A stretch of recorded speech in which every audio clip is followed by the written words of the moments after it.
खान साहब बहुत शुक्रिया प्रोग्राम के लिए, आपने वक्त निकाला। अब ये जो बजट आने जा रहा है वो 10 या 11 तारीख को आएगा, तो ये इसमें क्या गवर्नमेंट के पास इस वक्त मार्जिन है तो कि अवामी रिलीफ वो दे सके?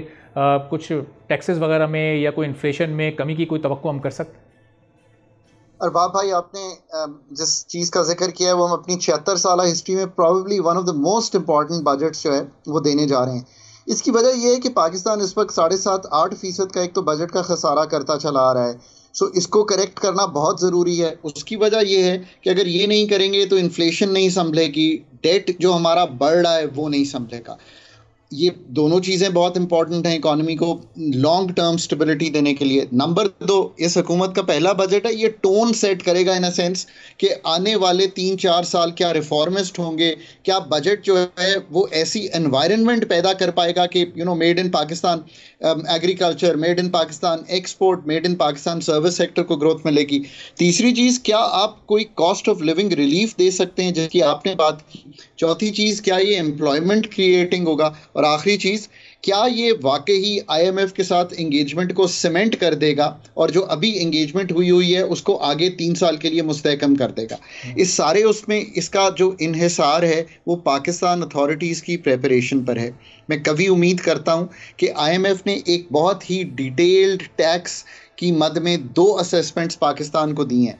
2021 में भी एक दी थी जो टडाट कहलाती है, और अभी फरवरी में इन्होंने एक टीए मिशन की रिपोर्ट पाकिस्तान को दी है। इसमें काफ़ी टैक्सेशन के नए मेजर्स, सेल्स टैक्स की ज़िमन में पाकिस्तान का जो पीआईटी जिसको आप कहते हैं पर्सनल इनकम टैक्स की ज़िमन में, and so on and so fourth, जो पाकिस्तान से डिस्कस हुए हैं उनको इस तरह बनाया जाएगा कि इनका जो बोझ है वो उस तबके पे पड़ेगा जिसके पास एग्जेम्पशंस हैं, जिसके पास कंसेशंस हैं, और उस तबके पे पड़ेगा जो इस वक्त टैक्स गैप है जिसमें बहुत बड़ा, उस तबके पे पड़ेगा जो रिटेल है, जो होलसेल है, जो रजिस्टर्ड ही नहीं है। अभी भी क्या 14-15 हज़ार रजिस्टर हुए हैं नए हमारे रिटेलर होलसेलर भाई, 30 लाख की तादाद है।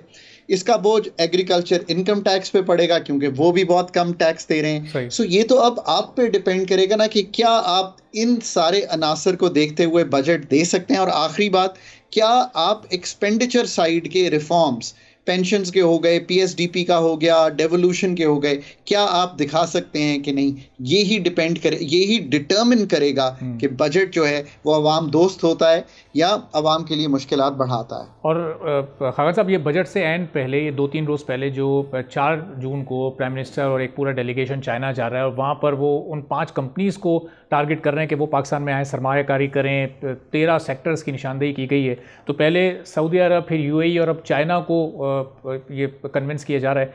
ये कितना इंपॉर्टेंट होगा आने वाले दिनों में, और क्या इस बजट में या आने वाले बजट्स में ये कोई रूम क्रिएट करवा पाएगी ये इन्वेस्टमेंट लोगों के लिए? देखिए, मैं हमेशा कहता हूँ कि FDI is good for countries, इसलिए कि हमारी ओवरऑल जो इस वक्त इन्वेस्टमेंट की शरह है वो 13% रह गई है ऑफ जीडीपी। अरबाब साहब, जिन मुल्कों ने दुनिया में तरक्की की है, East Asia, China, India, Bangladesh, इन सब ममालिक की जो कॉमनैलिटी है, जो डिनोमिनेटर है, वो ये था कि उन्होंने 30 से 35% अपनी जीडीपी का हर साल इन्वेस्ट किया।